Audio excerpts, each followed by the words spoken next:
Prepare for a truth revolution. Actually, you can prove God exists. Questioning tradition, because what you've been taught isn't always true. The truth will set you. Welcome to Truth Revolution. This is where faith and reason meet and coexist. Bam! And actually do get along together. I am Dave, and with me is Pastor Jeff of Revolution Church. Hey, we're with Revolution Church. We'd love for you to come on out. If you're in Salina, Kansas, 9 or 11 a.m. Sunday morning. If you're not in Salina, Kansas, you can watch online until you find a church of your home wherever you're at. There you go. A church of your home? A church of your own? Everybody knew what you meant. Yeah, everyone knew what I meant. Right. And so today we are talking about something super important. We're talking about atheists. We're talking about rational arguments, good arguments, bad arguments. We have a very special guest on. We as Christians, can we make rational arguments to atheists? That's a good question. And, you know, we might ask a second question after this. You as a Christian, are you capable of asking rational questions? Are they, though, capable of asking questions to us that make sense and are rational or good questions? That's kind of what this book is about. We, you know, like we always say, we love truth. We love truth. We love science. We love logic. We love philosophy. We also love the Bible. We love faith. We love God. We don't think those things are incompatible. Right. You can put them all in the same box, and it's all good. Unfortunately, you get a lot of people from what the camp's called the New Atheists saying, oh, well, I'm scientific, therefore I won't believe any of this religious hubbub. Well, and quite true, the opposite is also in effect, where there's a lot of Christians be like, I don't believe in science. I mean, science is trying to disprove God. Yeah, and that's ridiculous, too. And that's ridiculous, yeah. But these new atheists who are saying this is kind of the focus of what this book is we're talking about today. We have a very special guest with us today, Dr. Andy Bannister. Dr. Andy Bannister is the Canadian director and lead apologist for the Ravi Zacharias International Ministries in Canada. He speaks and teaches regularly throughout Canada, the USA, Europe, and the wider world. Andy holds a PhD in Islamic studies and has a background in youth ministry.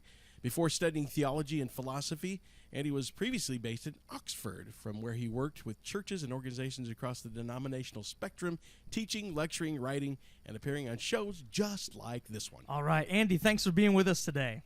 Great to be with you guys. How you doing? We're doing great. Awesome. I'm also very excited because not only are you a director at Ravi Zacharias Ministries, you also have a very cool accent. Well, it's amazing what you can buy on Amazon these days. Right? Nice. That's really good. Okay, so you are the author of The Atheist Who Didn't Exist, or otherwise called The Dreadful Consequences of Bad Arguments. Let's just get right out of the gate. What is the book about, and why did you write it? So right out of the gate, I've been engaged in conversations with skeptics and doubters really for the last 20 years. And I've always enjoyed those conversations. But I think one of the things that began to frustrate me in that kind of time of engaging with those who think differently is the number of really good Christian books on apologetics, on explaining the Christian faith, that were written by Christians hoping they'd be read by atheists. But I looked at what my atheist friends were reading, and they never picked them up. So there are some phenomenal books out there, everything from C.S. Lewis to Tim Keller, William Lane Craig, loads and loads of this stuff. But it really rarely makes it outside the Christian bubble. And so I began thinking about how could I actually write a book that might do that might actually be read by and enjoyed by skeptics. And when you approach the whole question from that way, you almost have to rip up the rule book and start again. And it took several years of thinking around how to do that. And then the penny for me really dropped. The kind of the sort of scales fell from my eyes when I came across a comment C.S. Lewis, the famous Oxford professor, had once made. You'll probably remember he wrote the Narnia books, among others. Absolutely. And he was once asked why he started writing fiction. And he said, it's often the case that you can't get arguments past the watchful dragons that kind of guard the front door to people's minds. People often have their minds so made up, perhaps they're so skeptical, they're so hostile, it doesn't matter what you say as a Christian, it's never going to be engaged with. But, he said, I wonder whether we can use fiction and storytelling as a way to kind of tiptoe past the watchful dragons and come in the side door. And I remember reading that thinking, that's interesting. Yeah. See, I'm not a fiction writer, but I do a lot of comedy. And I found myself thinking, I wonder whether, rather than tiptoe past the dragon, we could use comedy to tickle the dragon under the nose, and while it's rolling on the floor laughing, take truth in through the front door. And so that's really what this book attempts to do. It attempts to be very funny, very fast-moving, very witty, very different, such that you can give it to an unchurched friend, or if you're an atheist or a skeptic listening, you can pick it up and you can be assured, it'll be a funny read. And I've had lots of atheist friends say this. They've enjoyed it, it's fun, they don't agree with everything I say, but it's a book that they're going to love reading. Actually, and so that was really the vision behind it. Yeah, that's really true, because when I first, I read the title, The Atheist Who Didn't Exist, The Dreadful Consequences of Bad Arguments, I thought, okay, this is going to be a good, logical book. I started to read it, and at the beginning of every chapter, there's this hilarious story, and I find myself kind of laughing at these going, okay, I see what you're saying here, but that was really funny. Right. I mean, your chapter titles, like chapter 1 is called The Loch Ness Monster's Mustache. That's right. And so, I mean, even the chapter title is exactly, if somebody looks at the book and looks through the table of contents, all the chapter titles have got sort of kind of, well, they've got funny titles and also serious titles. But part of the logic there was, you know what it's like. I mean, you're browsing in a bookstore, you flick to the table of contents of the book, and you make a snap decision, don't you? Very often you buy a book based upon a sort of 10-second judgment. And so even down to the contents page, the thinking was, how can I make somebody who's hostile or skeptical, perhaps they have good reasons to, perhaps they're very suspicious of Christians and they think we're a load of boring old, traditionalists. How can you get somebody to actually go, oh gosh, even the contents page is funny. I want to read a bit further, and then hook people in. So that's the idea. We're having a bit of fun with it. That's really good. Now, we're going to link to this book at our site, truthrevolution.tv. We're going to link to the book, The Atheist Who Didn't Exist. You can get this on Amazon. You can also get it at andybannister.net. Actually, do you just link to Amazon on your site? I would say the best website is for listeners to go to is actually theatheistwhodidn'texist.com. Okay. Just type it in like that without the apostrophe in the URL, and you'll get to the website for the book. And you can download a free chapter, you can read reviews, and there's links there to all the major online sellers, Amazon, Barnes & Noble, iBooks. Yeah, that sounds good. Buy it anywhere. Or, of course, you can use your local bricks and mortar bookstore and buy the book the old-fashioned way. And if you're familiar with Ravi Zacharias, I mean, he's pretty famous. Oh, yeah. And he wrote the foreword. He says, I've spoken at hundreds of university open forums over 40 years, and in nearly every setting I've encountered an atheist who charges Christianity with being irrational or at worst poisonous to society. And yet as we talk, time and again, the atheist is unable to answer the fundamental questions of life, such as, is there a moral framework to life? To be sure, they keep trying, but there is a difference between offering a pragmatic explanation and all the while being able to anchor it in logical inescapability. I know that was what Ravi wrote, but do you want to explain a little bit what he means and how that relates to your book? Yeah, I think one of the other kind of features that we're using in the book, and Ravi's forward kind of sort of connects into that, is I think very often when Christians and atheists dialogue with one another, or debate with one another, or argue with one another, depending on how excitable a personality you are, often what happens is the atheist throws questions and objections, and the Christian feels the need to answer them. So I think you said, in your show, you deal with things like Bible difficulties and all this kind of stuff that atheists like to throw at Christians. And that's fine. I think it's perfectly valid that our atheist friends feel free to challenge Christians on what we believe. They've got every right to do so. And in fact, I value the fact they do so, because I think I've done most of my best thinking when I've been forced to do it by the questions my skeptical friends have asked. Right. But, and here's the other side of this. Very rarely do I find atheists who've actually then had it done to them. Because I always like to say to my atheist friends, okay, have your 15 minutes. You fire every question you like at me. I'll do my best to answer. But then we need to turn the tables, because atheism is a belief system. Atheism is a worldview. Atheism is a set of claims to knowledge about the universe. And so therefore, as a Christian, I have every right to ask questions back. And some of those questions are quite profound. And one of the ones that Ravi's hinting at there in his forward is the whole question of things like moral values and goodness and so on and so forth. Because on the one hand, I meet many atheists who want to tell me, we are nothing more than the product of time plus chance plus natural selection. We are just the stuff of which we are made. But I often find the same atheists want to tell me that there are such things as goodness and justice, that certain things are right and certain things are wrong. And I always like to push gently and say, you can't hold those two ideas together. They are mutually contradictory. If we are just atoms and particles, then what does it matter what one collection of atoms does to another collection of atoms?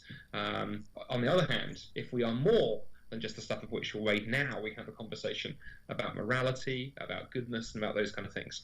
Yeah. And so a large degree of this book really is, in a sense, taking the challenge and taking the questions to atheism and to our atheist friends themselves and saying, okay, you guys have got some explaining to do. That's really good. And an example of that, actually, what you just mentioned, you said, as you were talking there, you said atheism is a belief system. Now, that's something that they deny in some senses, but you tackle this in chapter 2 of your book. Here's the big quote from chapter 2.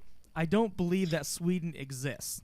Now, would you feel comfortable sharing a little story from your book, or sharing what that means, how that relates to? Yeah, exactly. And I'm glad actually, Jeff, you landed on that, because that was actually chapter 2 in the book was actually where the book began, because the book grew out of, I'd written a collection of blog posts, and I was talking with the guys who went on to publish the book, who are a company in Oxford, sent them to my blog and sort of said, are there any ideas here that you like? And they landed on an early version of what is now the second chapter of the book, and so this is great, because you kind of do a whole book like this. And so the second chapter of the book begins with an imaginary conversation between me and a friend in a coffee shop, and my friend looks at me across the table and says, I don't believe in Sweden. And I say, to him, what on earth are you talking about? What do you mean you don't believe in Sweden? What's your evidence for that? And he looks at me and smiles serenely and says, what do you mean evidence? I simply lack a belief in Sweden. I don't need to give reasons for it. It's you guys who believe in Sweden who have to give reasons. I'm just a Scandinavian skeptic, and the skeptic doesn't have to give evidence for their skepticism. Now we sort of spin that out and throw a few jokes at the expense of ABBA and IKEA and all of these things. And but the serious point that I make there, which some people may already have picked up on, of course, that conversation, comic as it is a mirror, really, of many conversations I've had with atheist friends. I regularly meet atheists who will look at me and say, well, my atheism, I don't need to defend it. I just lack a belief in God. It's you theists who need to give reasons. And that whole second chapter explores that idea and shows how that simply doesn't work on a number of levels. I mean, the first one being, if atheism is simply the lack of a belief in God, well, you know what? A rubber chicken, a small rock, Richard Dawkins' left foot, they all lack belief in God. Does that mean that a rubber chicken and a small rock and parts of our anatomy are also atheists? Clearly, atheism has to mean something more than just a lack of belief in God. And I go on in that chapter to show not merely how it certainly is more than that. When you actually look at how atheists behave, it is. Because atheism becomes a badge of identity for many. I mean, I look at many of the enthusiastic young atheists who follow me on Twitter, for example. They'll put atheist in their Twitter profile. More enthusiastic will change their Twitter profile picture to pictures of the flying spaghetti monster, and on it goes, which tells me that for them, atheism has become their identity. If atheism can become your identity, well, not merely is it arguably a belief system, it's possibly a religion. Yeah, I love that. I mean, when I read that in your book about, the rubber chicken and Dawkins' left toe must be atheist as well. I mean, that's so true. Like this pen I'm holding right now, is this an atheist? No, obviously not. I mean, it makes no claims at all. But for some reason, the new atheists want us to believe that they're not actually making a claim. Why? Well, I think there's a very good reason, I think, rhetorically, for that. I mean, early on in that chapter, I quote the late Christopher Hitchens, who came up with this wonderful quote. Hitchens, shortly before he died, said, "Our belief is not a belief." And you look at that and you go, "What?" Of course, what he's trying to do is basically, ring fence his position from argument. Because if atheism is not a belief, then of course atheists don't have to defend it. But if it is a belief, it does have to be defended. And what's ironic, as Christopher Hitchens also said, and I close my chapter with this quote from him, he also said that which can be asserted without evidence can be dismissed without evidence. And I think, to which I say absolutely an amen. And I think as Christians, we have to be committed to giving evidence. If our atheist friends say, hang on, where's your reasons? Why do you believe in God? Come on, give me evidence. I think that's a very good question. And they have every right to ask it, but we have every right to turn around to them and say, well, now, hang on a minute, your atheism is equally a worldview, it's equally a belief system, and for some of you, not all of you, for some of you, it's become a religion. So now your turn. Good, very good. Now, we're going to take a quick break here. On the other side, I want to get into Chapter 3, which is called The Aardvark in the Artichokes. Good stuff here. Yeah. We're going to talk about what that means. If you haven't gotten this book yet, you got to get over to truthrevolution.tv, click the link to his book, or you just go to theatheistwhodidn'texist.com. Check it out right there. You can read reviews, read sections of it. This is an awesome book. Not only is it logical, but it's fun to read. Right, and I have several friends who are constantly questioning, well, how do I approach atheists, and how do I actually engage in conversation with atheists, and it's a concern. Yeah, absolutely. So, all right, truthrevolution.tv is the website. If you haven't been there, you need to go there. We also have Truth Shots, which are 60 seconds of truth. Right. We've got over 300 of those on, and all of our past shows. Yeah, so hundreds and hundreds of topics you can find there. We're going to be right back with Dr. Andy Bannister on the other side of this break. Don't go anywhere. Truth Revolution. And we're back. We're talking to Dr. Andy Bannister about his book, The Atheist Who Didn't Exist. That's right. And we're learning things about flying spaghetti monsters and rubber chickens. This book is interesting because he tackles the subject of atheism and what's logical, but he does it in a way that's actually funny, intriguing. Yeah, you read the book and you don't feel like you're reading a philosophy book. He kind of comes at you underneath, and by the time you get done, you're like, wow, I just learned some philosophy, but I had no idea I was learning it. Right, and he also brings up a really good point in the fact that, a lot of Christians are on the defensive when they talk to atheists. And it's like, okay, like he said earlier, you can have your 15 minutes, but when we're done, I get mine. Yeah. And, I reserve the right to ask you questions, too. That's good. So for those of you who listen to the show who are skeptics or you're not really sure where you're at, I mean, this would be a really good book to check out because it's not long and drawn out. Right. But it's really it's fun and engaging. So it's a good one to check out. Now, Andy, just out of curiosity, have you always been kind of on the funny side, or did you purposely go that route for this book? I think I think I've always been slightly on the kind of funny side. I think, you guys could comment on this. I think the perception is that Brits do have this kind of slightly quirky sense of humour. It's built into our DNA. Compensation for our terrible sporting prowess and awful climate, I think. And so, my first ever sort of public speaking was doing stand-up comedy, doing kind of magic and circus skill kind of stuff. And then I went into kind of ministry, and that sort of followed me. And then I think, when I sat down to write the book, and you sort of think about how to do it, lots of friends said, well, when you speak in public, Andy, you're always cracking jokes and having audiences in stitches. You need to write that way rather than trying to write something kind of very, very serious. And as you just said in your appeal there to skeptical listeners, really that's was my overall aim. I think in the book is something that as a Christian you can hand it to your unchurched friend, your atheist friend, your skeptical friend, and say, look, I promise you'll enjoy it. You may not agree with everything. And that's fine. It's a conversation starter, but you will enjoy it. You will not get to the end and go, give me 10 hours of my life back. What just happened? Oh, right. I hope people will go, yeah, that's funny. And we road tested quite a lot of the material on skeptical friends in Toronto, where I live, and got some great feedback from folks. And in fact, it was funny. I got an email just this morning from a friend who said she bought a copy, and her son's an atheist. Before she managed to get her hands on it, he'd sort of picked it up and gone, this looks good, and was out the door. And he said the whole day long, he was sending her photographs of paragraphs he'd found and going, Mum, this is really funny. Really? And then that evening I said to her, it's also given me a lot to think about. And she said, the whole now new conversation opened up. And I was like, that is the whole reason. Yeah, Amen. That's perfect. That really encouraged me. That is awesome. Yeah, absolutely. So, all right, let's get into the Aardvark and the Artichokes, chapter 3. Chapter 3. Yeah, something ate this guy's plants. Give us a little bit about what this means. Yeah, so in the third chapter, throughout the book, basically, what I do is I take on and respond to a lot of very common arguments that the new atheists have popularized. I want to be careful to say that, because not every atheist listening to this may go, oh yeah, this is an argument I'd use, but it is an argument that's widely heard, and it's the idea that basically every God is essentially the same, and in fact atheists are just being more consistent than Christians. So in fact, let me read you this little gem from Richard Dawkins, which I quote in the book.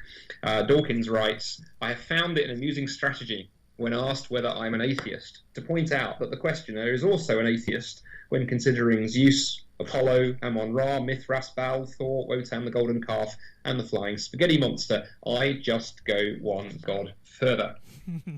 And when I first heard that, thinking that's very clever. It's a very clever piece of rhetoric, because again, Dawkins is trying to claim the high ground. It's just he's the one who's consistent. And actually, if Christians were consistent, we've rejected Zeus, we've rejected Thor, we've rejected Allah and all these other gods. We ought to just go one god further and reject Yahweh. And I've heard that so many times online. So the third chapter is really an attempt to engage with that. And the kind of title of the chapter, the Aardvark and the Artichokes, I won't sort of spoil the story, but the kind of big idea that I use in the little comic episode that opens it is the problem in Dawkins' argument. And like so many of the new atheist arguments, they sound very clever until you begin asking questions. If he was correct, it would never allow us to select one candidate from a range of possibilities. So perhaps a crime has been committed, the police have 10 suspects, they eliminate 9 of them, and they find their guy, and the guy they want to sort of convict puts his hand up and goes, excuse me, officer, you've let these other 9 people go. You should be a consistent, skeptic and be doubtful about my guilt as well. Yeah. So, any police officer, worth his salt would say, well, hang on a minute, it's a case of evidence. And this is the case when it comes to God. The evidence for the flying spaghetti monster is considerably less than the evidence for Jesus Christ, for a start. And of course, the even bigger issue is things like the flying spaghetti monster and Zeus and Wotan and Thor and all those other kind of beings. If you look at what those people who talk about them have claimed and believed, those are entities within the world. So Thor, for example, was a being of great power in Greek mythology, but he very much existed inside the created order. The flying spaghetti monster, if such a noodly appendaged creature existed, would be a material thing. We could presumably investigate his pastory ways using science, for example.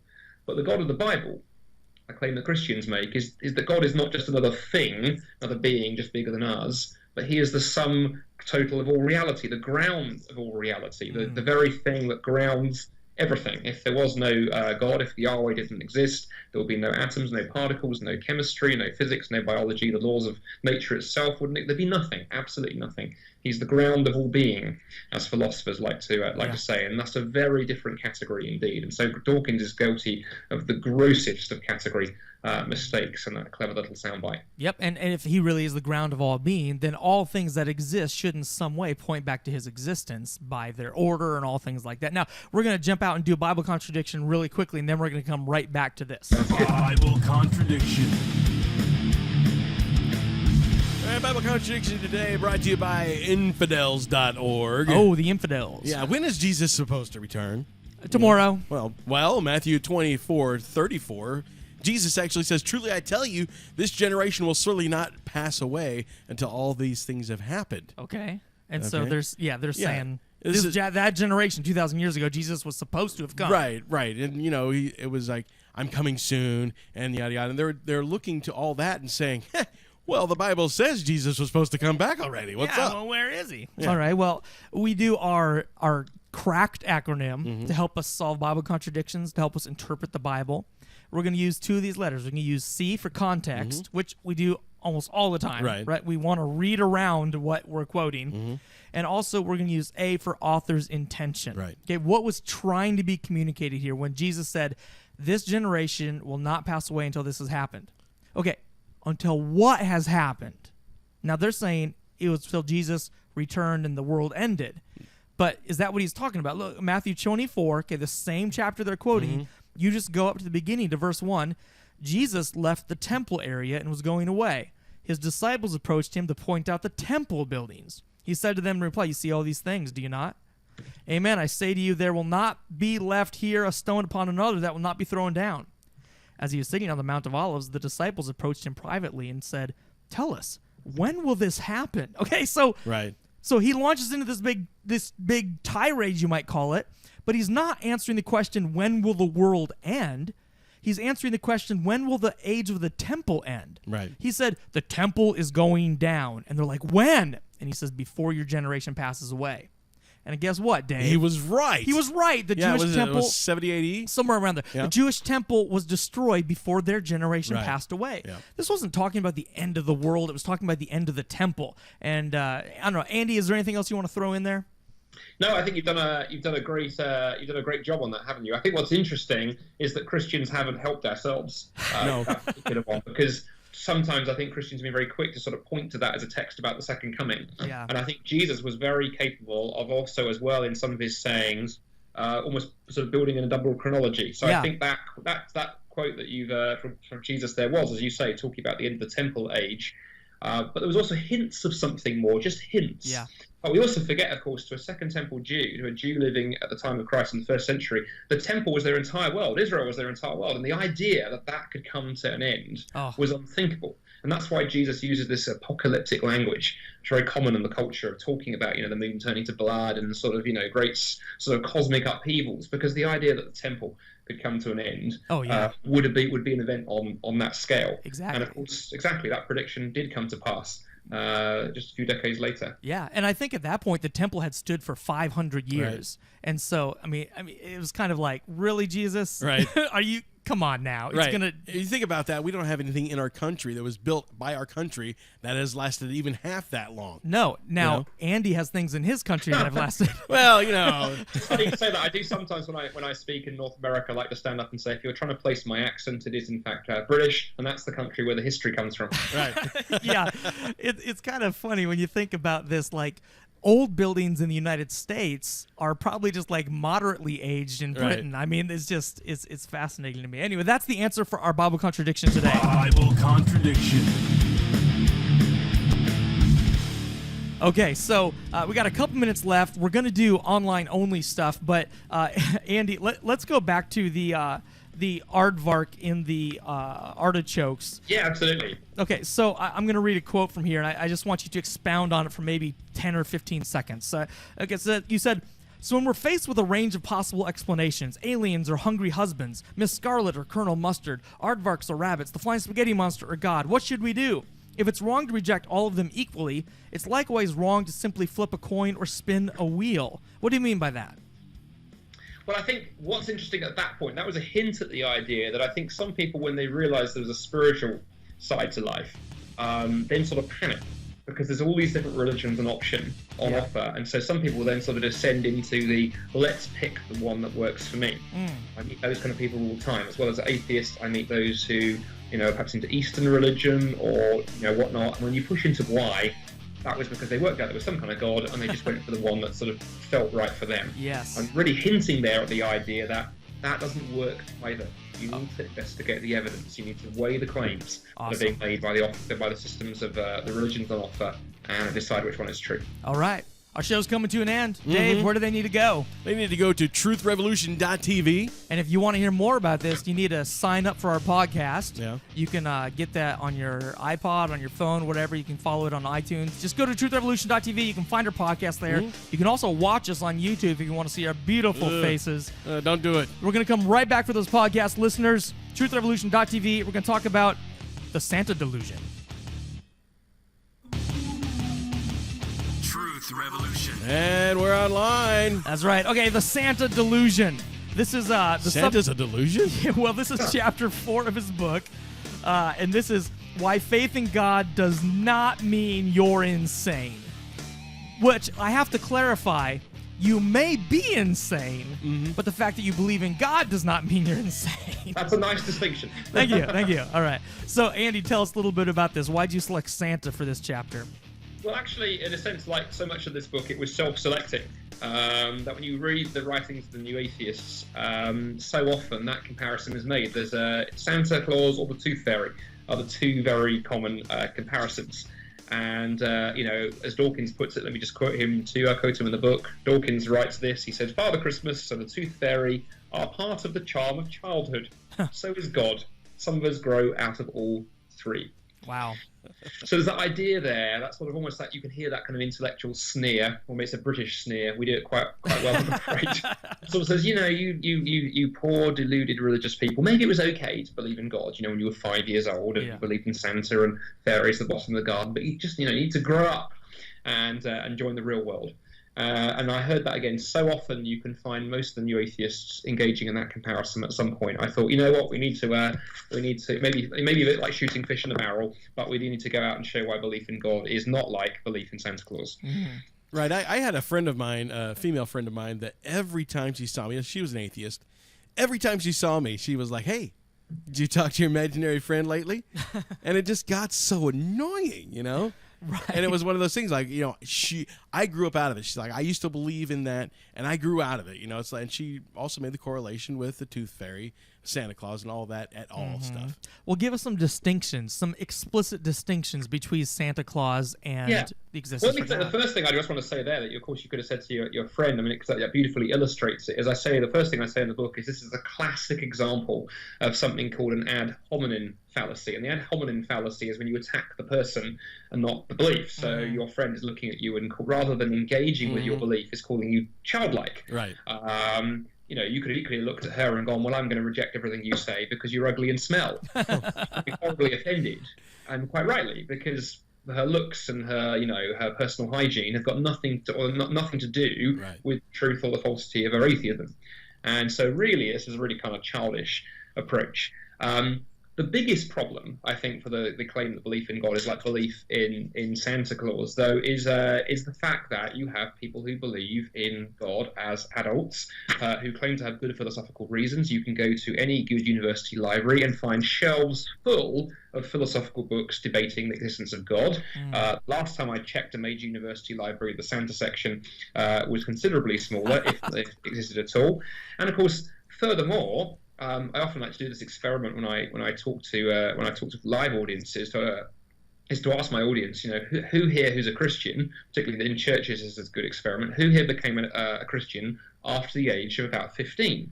And usually, depending where you are, it's usually a little bit lower in the States, but in something like Canada and Europe, usually probably about 40% of the audience, maybe 50%, will raise their hands. Wow. Of course, that tells us something is going on, because I have never met a single person who came to believe in Santa Claus, as a rational act. And again, I say to my atheist friends, that doesn't prove that belief in God is true. That's a different discussion. It does prove that this is not a childish fantasy, because it doesn't look and appear like a childish fantasy. And furthermore, of course, if God and Santa Claus really were equivalent, we do have to ask, why has Professor Dawkins not followed up his best-selling book, The God Delusion, with The Santa Delusion? He hasn't felt the need to write that book, which tells me he, for all of his clever sound bites, does not believe that belief in God is like belief in Santa Claus. Absolutely. Now, I want to read a quote that you made kind of about Dawkins. This is from a different chapter, but you wrote that you were talking with some atheist friends, and they basically said, "Please don't assume we're all like Richard Dawkins. I won't wave Fred Phelps at you if you don't pin the new atheists on me." And that's a very fair point. Although I do wish a few more of my atheist friends would speak out so that the media and Twitter crowd would realize there are more thoughtful secularists out there. And so the aim of this book is simple: to clear away some of the weeds of bad arguments so that a more sensible dialogue can be had. Amen. Now, when you said Fred Phelps, he's from Kansas like we are. Right. And so that, we... Hayseed! Oh, man, that drives me nuts. So I've done myself a deep hole now, haven't I? But I could just appreciate that. We don't want to necessarily just say all those atheists are like Richard Dawkins, just like we don't want them to say all the Christians are like Fred Phelps. But what you came to in your book here, the whole point was to try to have a sensible dialogue. But the problem is so much of this dialogue isn't sensible. It's simply rhetoric. I think so, and there's so many reasons I think for that. I think the new atheists have done an incredible damage, not just to the Christian cause, but to their own cause. I genuinely do meet many atheists who despair, I think, at the way that they're viewed. Because I think certainly less so in America, because I think the cultural conversation is a year or two behind where it's been in England, because of course Dawkins was British. But in the UK press and the media now, Dawkins is not really taken that seriously. He's considered a grumpy old man, quite frankly. And I think many atheists are a bit frustrated that's now getting pinned on them. But then of course we also live in the age of things like Twitter, where if an argument can't be reduced to 140 characters, people aren't prepared to listen to it. Right. And you can't have a sensible discussion in sound bites. You need to take the time, you need to be willing to dig a little bit deeper.